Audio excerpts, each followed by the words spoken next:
So today we're going to go over the draft from Game 1 of G2 versus Fnatic, which is currently happening actually. I just checked into the game, saw Fnatic's draft, and really wanted to talk about it because I think this is a strong reason why G2 looks like such a top dog in Europe all the time, is because the competition is utter trash and drafts completely useless champions uh, and call it a team comp, apparently. So starting off with the bans, G2 banned Zeri, Kaisa, and Italy. 2 out of 3 of those bans are good. I won't tell you which ones. You can decide for yourself. And then Fnatic go ahead and ban Ashe, Trist, and Rumble, which are all solid bans. No problems there. G2 go ahead and first pick Ezreal, which is really, really good. I like it because in the current meta as well, it's a flex pick mid and bot lane. I would say you can even send Ezreal top lane because he's safe in a long lane with his E. But that's just me. Most people in pro and competitive are just doing the mid bot flex, which is perfectly fine. Just a really strong pick, long range, great scaling, really safe, so strong pick there.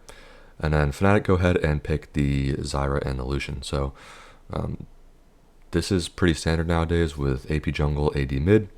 Zyra's really good. You can pretty much take your pick of the Zyra, the Brand, or the Karthus, although the Karthus has largely fallen off. I don't know why.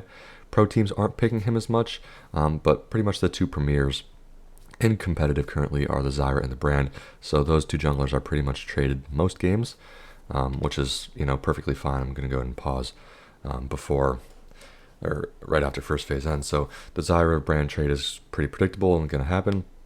Both junglers are really strong, really, really fast clear, great team fighting, great scaling. So they're both solid champions, and you pretty much just get to take the pick of which one you prefer.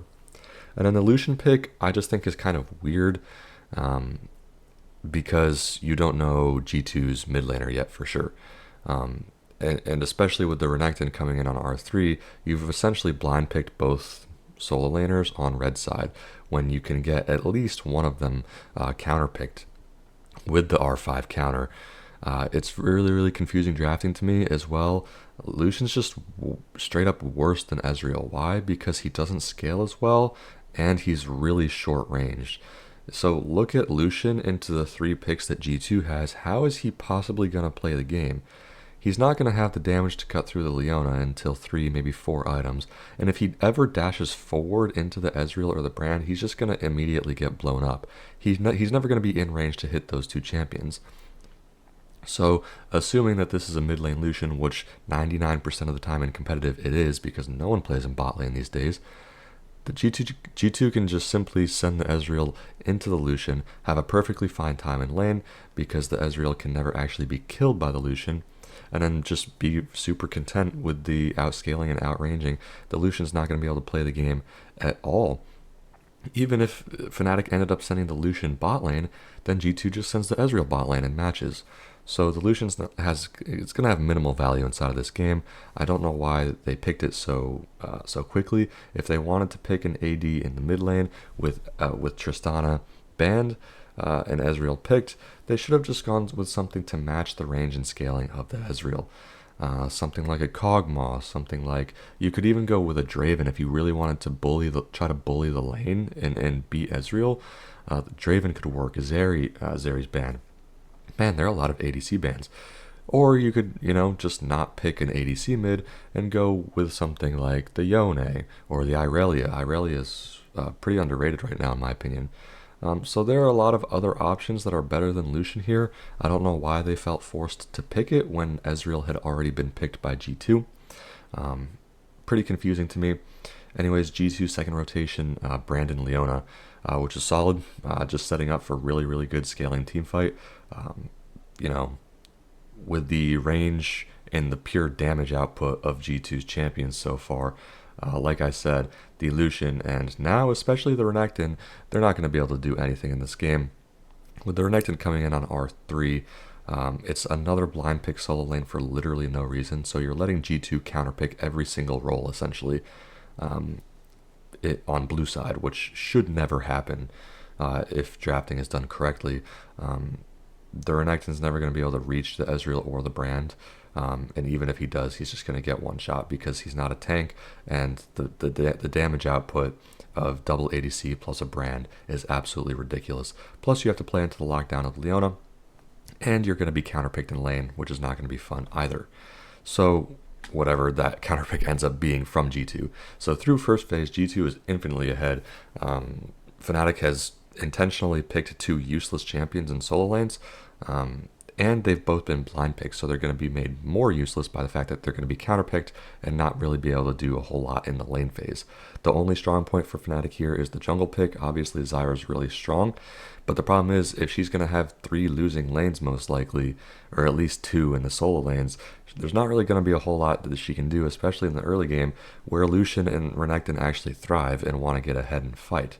So some real miscommunication and differing themes, counterintuitive themes coming out from Fnatic, as well as just flat out useless champions. If you just compare the value of Lucian and Renekton against Ezreal and Brand as champions straight up in a vacuum, obviously you're going to take G2's side every single time, and then Fnatic go ahead and make it 10 times worse with an Alistar pick.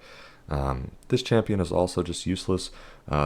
Yesterday when Vulcan played Alistar was one of the first times in a long time I've seen this champion be useful.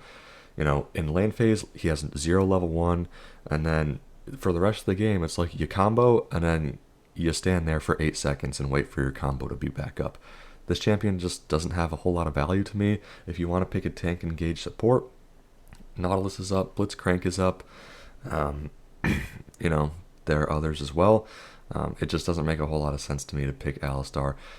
As well, with Leona picked on the other side, you could also just pick Morgana and completely destroy the Leona and have her be pretty useless. That's another option, to just pick an Enchanter and a hyperscaling ADC. But Enchanters aren't meta because I guess they're boring or something, but pro teams just don't want to pick them. So that's another useless champion added to the Fnatic lineup. And then to round out, G2 go with the Jace to counter top lane, which was pretty predictable coming in, with a blind pick top lane on R3 for no reason, especially Renekton. Jace coming in to counter that is very, very nice. So essentially what the Jace does here is it completely counteracts the reason you pick Renekton. Renekton is really strong. His strongest points in the game are early mid-game, really up until 20 or 25 minutes, where he starts to fall off a little bit. And what Jace is doing is negating Renekton's strong point in the lane, because Jace wins the lane. He's going to have perma push in the lane, he's going to outrange, and if Renekton ever dives in, Jace can just hammer form E him away and start poking him again. It's a really AIDS lane to play for the Renekton if the Jace is solid, which I'm assuming Broken Blade is pretty knowledgeable in this matchup. So the Jace pick, even though I'm not a huge fan of the Jace as a champion, picked into Renekton in this circumstance is really, really strong, because you're making Renekton even more useless. And then as well, the Misfortune coming in to round out, to pair with Leona is really, really good. Great lockdown combo for the MF ult. And just in general, G2 has built a really strong, just basic front-to-back teamfight comp here. To be made better in the eyes of the comp itself, you would have picked a tank engaged top lane here, like an Ornn or a Malphite, but simply the Jace is completely acceptable just because you're countering the Renekton and you're making him infinitely useless. So G2's comp overall is looking really solid. Not a whole lot of qualms with that. And then Fnatic go ahead and completely ruin their chances of winning for a 4th straight pick, picking Jhin on R5. I understand that there are a crap ton of ADCs banned and that there aren't a whole lot left in the pool, but Jhin is probably the worst that you could go with. The champ is just useless. It doesn't really do anything. He scales okay, but the DPS just isn't there. And DPS is an ADC's job. When you think about Misfortune or Ezreal, they're constantly pumping out damage, and Jhin is like small bursts of damage every couple seconds. And that's not really the preferred method of playing ADC, or the optimal method of playing ADC. Also, he's really immobile, meaning that he's not really going to be able to escape Leona outside of a cleanse. So Fnatic's comp overall is just all over the map. There's no synergy between the champions. You have Renekton, Lucian, who's early mid-game. Lucian scales, pretty well, but not as well as a hyper-scaling ADC. And then you have Zyra, who wants to power farm early and scale. And then you have Jhin, who's kind of just stuck in there, and same thing with Alistar, is just kind of stuck in there and say, yeah, we just threw together 5 champions, call it a team comp, and good luck winning, guys. Basically, heading into the game, Fnatic has 0 chance of winning. Whether or not G2 is, a significantly stronger team It doesn't really matter when you enter the game on such a large advantage as G2 in this circumstance. Their comp is just more complete, it's more well rounded, it has more cohesive themes, it has an actual goal inside of the game, which is literally to just sit and farm and then team fight. Obviously, it's G2, so there's probably going to be some bloodiness early on.